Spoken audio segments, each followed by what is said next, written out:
How to do zoom effect. To begin, I added 2 videos to my timeline and I would like to create a zoom transition effect between them. First, go to Effects panel and search for Cross Zoom. Drag and drop Cross Zoom effect into between your videos. Then click on the transition and go to Effect Controls panel and make sure the alignment is set to center at cut.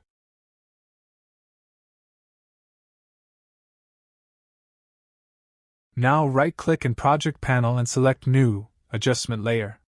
The default settings are OK. Click OK, then drag it above your clips and timeline. Now adjust its duration to match the transition you added before. Go to Effects panel and search for Gaussian Blur. Drag and drop Gaussian Blur effect into your adjustment layer. With the adjustment layer selected, go to Effect Controls panel and move the playhead at the start. Click on Stopwatch next to Blurriness to create a starting keyframe. Move the playhead to the middle and set Blurriness to 50 to create the second keyframe. Move the playhead to the end and reset Blurriness to 0 to create the third keyframe. Now our transition is completed. Anyway guys, thanks for watching and I hope you found this useful.